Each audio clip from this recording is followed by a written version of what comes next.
ओम श्रीमद्वाल्मीकि रामायणे सुंदरकांडे चतुःपंचाशः सर्गः। लंकापुरी का दहन और राक्षसों का विलाप। वीक्षमाणस्ततो लंकां कपिः कृतमनोरथः वर्धमान समुत्साह कार्यशेषमचिन्तयत्। हनुमान जी के सभी मनोरथ पूर्ण हो गए थे, उनका उत्साह बढ़ता जा रहा था। अतः वे लंका का निरीक्षण करते हुए शेष कार्य के संबंध में विचार करने लगे। किन्नु खल्ववशिष्टं मे कर्तव्यमे साम्प्रतं यदेषां रक्षसां भूय संताप जननम भवेत्। अब इस समय लंका में मेरे लिए ऐसा कौन सा कार्य बाकी रह गया है जो इन राक्षसों को अधिक संताप देने वाला हो। वनम तावत् प्रमथितं प्रकृष्टा राक्षसा हताः बलैकदेश क्षपितः शेषम दुर्ग विनाशनम। प्रमदावन को तो मैंने पहले ही उखाड़ दिया था, बड़े बड़े राक्षसों को भी मौत की घाट उतार दिया और रावण की सेना के भी एक अंश का संहार कर डाला। अब दुर्ग का विध्वंस करना शेष रह गया है। दुर्गे विनाशिते कर्म भवेत् सुख परिश्रमम् अल्पयत्नेन कार्येऽस्मिन् मम स्यात् सफलश्रमः। दुर्ग का विनाश हो जाएगा मेरे द्वारा, समुद्र लंघन आदि कर्म के लिए किया गया प्रयास सुखद एवं सफल होगा। मैंने सीता जी की खोज के लिए जो परिश्रम किया है वह थोड़े से ही प्रयत्न द्वारा सिद्ध होने वाले लंका दहन से सफल हो जाएगा। यो ह्यायं मम लाङ्गूले दीप्यते हव्यवाहनः अस्य सन्तर्पणं न्यायं कर्तुमेभिर्गृहोत्तमैः। मेरी पूंछ में जो ये अग्निदेव दीप्यमान हो रहे हैं, इन्हें इन श्रेष्ठ ग्रहों की आहुति देकर तृप्त करना न्यायसंगत जान पड़ता है। ततः प्रदीप्त लाङ्गूल लह सविद्युदिवतो यदः भवनाग्रेषु लंकाया विचचार महाकपिः। ऐसा सोचकर जलती हुई पूंछ के कारण बिजली सहित मेघ की भांति शोभा पाने वाले कपिश्रेष्ठ हनुमान जी लंका के महलों पर घूमने लगे। गृहात् गृहं राक्षसानाम् उद्यानानि च वानरः वीक्षमाणो ह्यसंत्रस्तः प्रासादांश्च चचारसः। वे वानर भी राक्षसों के एक घर से दूसरे घर पर पहुंचकर उद्यानों और राजभवनों को देखते हुए निर्भय होकर विचरने लगे। अवप्लुत्य महावेगः प्रहस्तस्य निवेशनम् अग्निं तत्र विनिक्षिप्य श्वसनेन समो बली ततोऽन्यत् पुप्लुवे वेश्म महापार्श्वस्य वीर्यवान् मुमोच हनुमानग्निं कालानलशिखोपमम्। घूमते घूमते वायु के समान बलवान और महान वेगशाली हनुमान उछलकर प्रहस्त के महल पर जा पहुँचे और उसमें आग लगाकर दूसरे घर पर कूद पड़े। वह महापार्श्व का निवास स्थान था। पराक्रमी हनुमान ने उसमें भी कालाग्नि की लपेटों के समान प्रज्वलित होने वाली आग फैला दी। वज्रदंष्ट्रस्य च तथा पुप्लुवे स महाकपिः शुकस्य च महातेजाः सारणस्य च धीमतः। तत्पश्चात में महातेजस्वी महाकपि क्रमशः वज्रदंष्ट्र, शुक और बुद्धिमान सारण के घरों पर कूदे और उनमें आग लगाकर आगे बढ़ गए। तथा चेन्द्रजितो वेश्म ददाह हरियूतपः जम्बुमालेह सुमालेश्च ददाह भवनम ततः। इसके बाद वानर यूथपति हनुमान ने इंद्र विजयी मेघनाथ का घर चलाया, फिर जम्बूमाली और सुमाली के घरों को फूंक दिया। रश्मिकेतोश्च भवनं सूर्यशत्रोस्तथैव च ऋस्वकर्णस्य दंष्ट्रस्य रोमशस्य च रक्षसः युद्धोन्मत्तस्य ध्वजग्रीवस्य रक्षसः विद्युज्जीव्यस्य घोरस्य तथा हस्तिमुखस्य च करालस्य विशालस्य शोणिताक्षस्य चैव हि कुम्भकर्णस्य भवनं मकराक्षस्य चैव हि नरान्तकस्य कुम्भस्य निकुम्भस्य दुरात्मनः नरान्तकस्य कुम्भस्य निकुम्भस्य दुरात्मनः यज्ञशत्रोश्च भवनं ब्रह्मशत्रोस्तथैव च। तदनंतर रश्मिकेतु, सूर्यशत्रु, ह्रस्वकर्ण, दंष्ट्र, राक्षस रोमश, रणोन्मत्त, ध्वजग्रीव, भयानक विद्युज्जिह्व, हस्तिमुख, कराल, विशाल, शोणिताक्ष, कुंभकर्ण, मकराक्ष, नरांतक, कुंभ, दुरात्मा निकुंभ, यज्ञ शत्रु और ब्रह्मशत्रु आदि राक्षसों के घरों में जा जाकर उन्होंने आग लगाई। वर्जयित्वा महातेजा विभीषण गृहं प्रति क्रममाण क्रमेणैव ददाह हरिपुंगवः। उस समय महातेजस्वी कपिश्रेष्ठ हनुमान ने केवल विभीषण का घर छोड़कर अन्य सब घरों में क्रमशः पहुंचकर उन सब में आग लगा दी। तेषु तेषु महारहेषु भवनेषु महायशाः ग्रहेष्वद्वृद्धिमता पृथ्वीं तदाह कपिकुंजरः। महायशस्वी कपिकुंजर पवन कुमार ने विभिन्न बहुमूल्य भवनों में जा जाकर समृद्धिशाली राक्षसों के घरों की सारी संपत्ति जलाकर भस्म कर डाली। सर्वेषां समतिक्रम्य राक्षसेन्द्रस्य वीर्यवान् आसादाय लक्ष्मीवान् रावणस्य निवेशनम्। सबके घरों को लांघते हुए शोभाशाली पराक्रमी हनुमान राक्षस राज रावण के महल पर जा पहुँचे। ततस्तस्मिन् गृहे मुख्ये नाना रत्न विभूषिते मेरुमंदर संकाशे नाना मंगल शोभिते प्रदीप्तमग्नि मृत्सृज्य लांगुलाग्ने प्रतिष्ठितं ननाद हनुमान वीरो युगांत जलदो यथा। वहीं लंका के सब महलों में श्रेष्ठ भांति भांति के रत्नों से विभूषित मेरु पर्वत के समान ऊंचा और नाना प्रकार के मांगलिक उत्सवों से सुशोभित था। अपनी पूंछ के अग्रभाग में प्रतिष्ठित हुई प्रज्वलित अग्नि को उस महल में छोड़कर वीरवर हनुमान प्रलय काल के मेघ की भांति भयानक गर्जना करने लगे। श्वसनेन च संयोगाद अतिवेगो महाबलः कालाग्निर्ज्वाल प्रावर्धत हुताशनः। हवा का सहारा पाकर वह प्रबल आग बड़े वेग से बढ़ने लगी और कालाग्नि के समान प्रज्वलित हो उठी। प्रदीप्तमग्निं पवनस्तेषु वेश्मसु चारयन् तानि काञ्चन जालानि मुक्तामणिमयानि च भवनानि व्यशीर्यन्त रत्नवन्ति महान्ति च तानि भग्नविमानानि निपेतुर्वसुधातले। वायु उस प्रज्वलित अग्नि को सभी घरों में फैलाने लगी। सोने की खिड़कियों से सुशोभित मोती और मणियों द्वारा निर्मित तथा रत्नों से सुशोभित या विभूषित ऊंचे ऊंचे प्रासाद एवं सतमहले भवन फट फट कर पृथ्वी पर गिरने लगे। भवनानीव सिद्धानाम्बरात् पुण्य संक्षये संजज्ञे तुमुल शब्दो राक्षसानां प्रधावतां स्वे स्वे गृह परित्राणे भग्नोत्साहोञ्छित श्रियाम्। वे गिरते हुए भवन पुण्य का क्षय होने पर आकाश से नीचे गिरने वाले सिद्धों के घरों के समान जान पड़ते थे। उस समय राक्षस अपने अपने घरों को बचाने, उनकी आग बुझाने के लिए इधर उधर दौड़ने लग गए। उनका उत्साह जाता रहा, उनकी श्री भी नष्ट हो गई। उन सब का तुमुल आर्तनाद चारों ओर गूंजने लगा।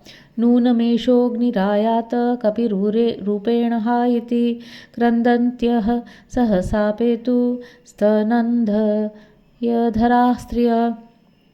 वे कहते थे, हाय, ये वानर के रूप में साक्षात अग्नि देवता ही आ पहुंचा। कितनी ही स्त्रियां गोद में बच्चे लिए सहसा क्रंदन करती हुई नीचे गिर पड़ी। काश्चिदग्नि परितांग्यो हर्म्येभ्यो मुक्तमूर्धजाः पतन्त्योरे जिरेभ्रेभ्यः सौदामन्य इवाम्बरात्। कुछ राक्षसियों के सारे अंग आग की लपेट में आ गए। वे बाल बिखेरे अट्टालिकाओं से नीचे गिर पड़ी। गिरते समय वे आकाश में स्थित मेघों से गिरने वाली बिजलियों के समान प्रकाशित होती थीं। वज्रविद्रुम वैदूर्य मुक्ता रजत संहतान विचित्रान भवनात्थातून स्यंदमानान ददर्शसः। हनुमान जी ने देखा, जलते हुए घरों से हीरा, मूंगा, नीलम, मोती, सोने, चांदी आदि विचित्र विचित्र धातुओं की राशि पिघल पिघल कर बही जा रही है। नाग्निस्त्रप्यति काष्ठानां तृणानां च यथा तथा हनुमान राक्षसेन्द्राणां वधे किंचिन्न तृप्यति न हनुमद्विषस्तानां राक्षसानां वसुंधरा। जैसे आग सूखे काठ और तिनकों को जलाने से कभी तृप्त नहीं होती, उसी प्रकार हनुमान बड़े बड़े राक्षसों के वध करने से तनिक भी तृप्त नहीं होते थे और हनुमान जी के मारे हुए राक्षसों को अपनी गोद में धारण करने से इस वसुंधरा का भी जी नहीं भरता था। हनुमता वेगवता वानरेण महात्मना लंकापुरम प्रदग्धम तत् रुद्रेण त्रिपुरम यथा। जैसे भगवान रुद्र ने पूर्व काल में त्रिपुर को दग्ध किया था, उसी प्रकार वेगशाली वानरवीर महात्मा हनुमान जी ने लंकापुरी को जला दिया। ततः स लंकापुर पर्वताग्रे समुत्थितो भीम पराक्रमोऽग्निः प्रसार्य चूडावलयं प्रदीप्तो हनुमता वेगवतोपसृष्टः। तत्पश्चात लंकापुरी के पर्वत शिखर पर आग लगी। वहाँ अग्निदेव का बड़ा भयानक पराक्रम प्रकट हुआ। वेगशाली हनुमान जी की लगाई हुई वह आग चारों ओर अपने ज्वाला मंडल को फैलाकर बड़ी जोर से प्रज्वलित हो उठी। युगांत काला नल तुल्य रूपः समारुतोऽग्निर्वृधे दिवस्प्रक विधूमरश्मिर्भवनेषु सक्तो रक्षशरीराज्य समर्पितार्चिः। हवा का सहारा पाकर वह आग इतनी बढ़ गई कि उसका रूप प्रलयकालीन अग्नि के समान दिखाई देने लगा। उसकी ऊंची लपटें मानो स्वर्गलोक का स्पर्श कर रही थीं। लंका के भवनों में लगी हुई उस आग की ज्वाला में धूम का नाम भी नहीं था। राक्षसों के शरीर रूपी घी की आहुति पाकर उसकी ज्वालाएं उत्तरोत्तर बढ़ रही थी। आदित्य कोटि सदृश सुतेजा लंकां समस्तां परिवार्य तिष्ठन् शब्दैर्निकैर् शनि प्ररूढैर्भिन्द त्रिवाण्डं प्रबभो महाग्निः।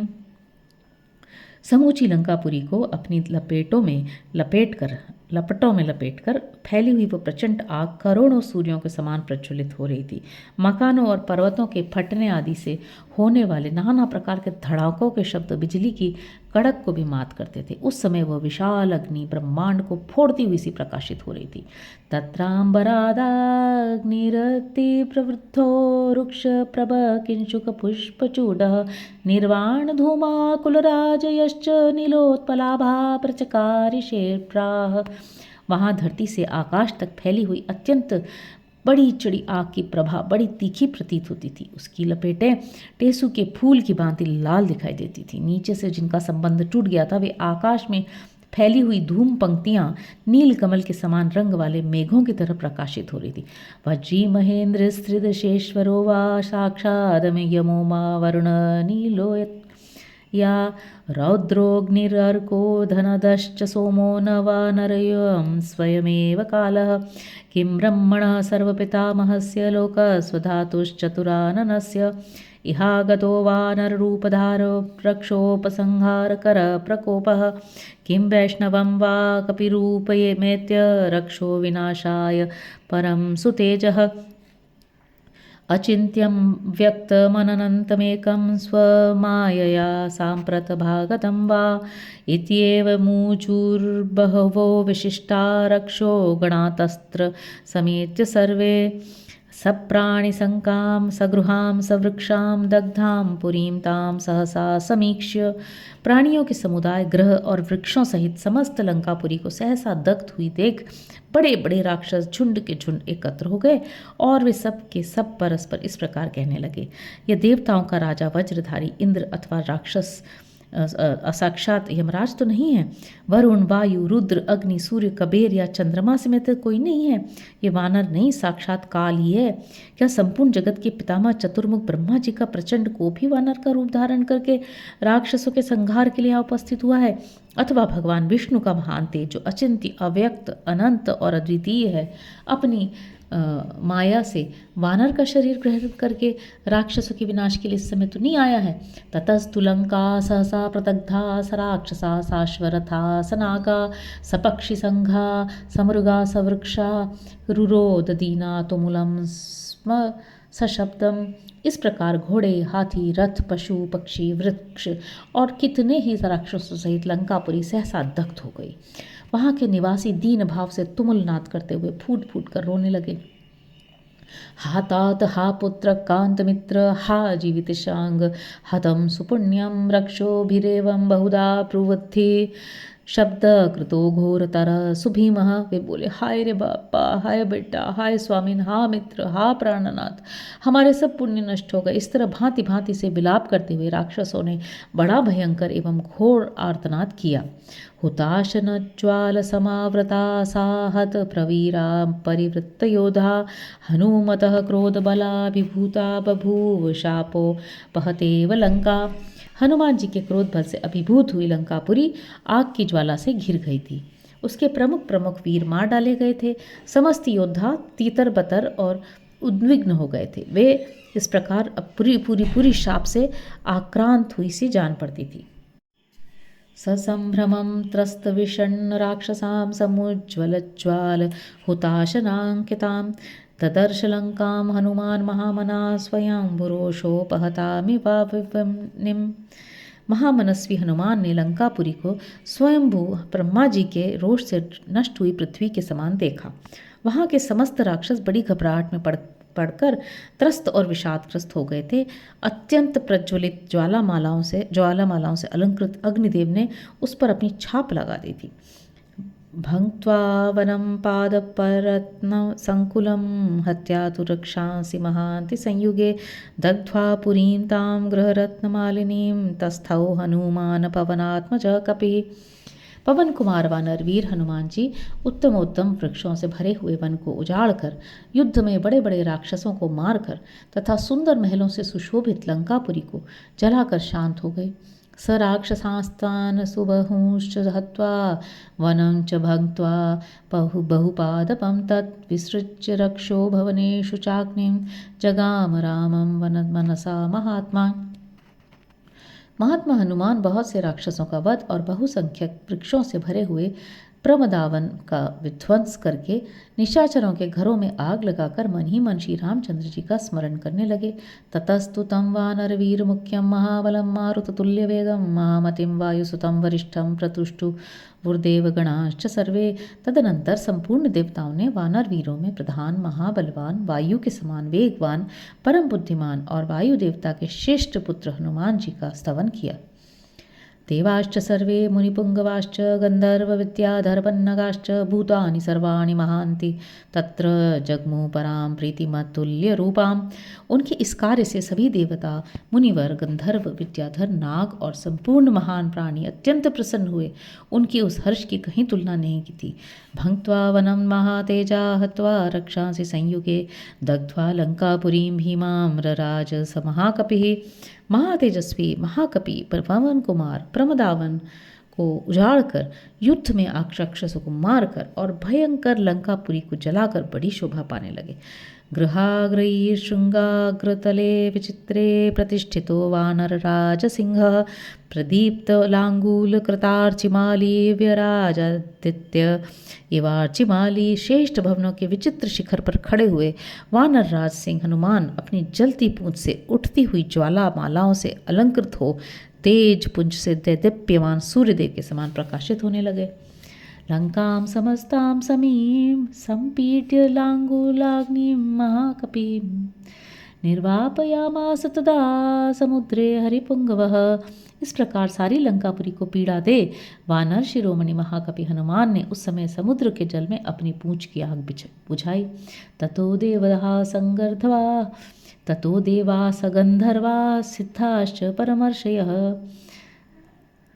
दृष्ट्वा लंकां प्रदग्धां तां विस्मयं परमं गताः। तत्पश्चात लंकापुरी को दग्ध हुए देख देवता गंधर्व सिद्ध और महर्षि बड़े विस्मित हुए।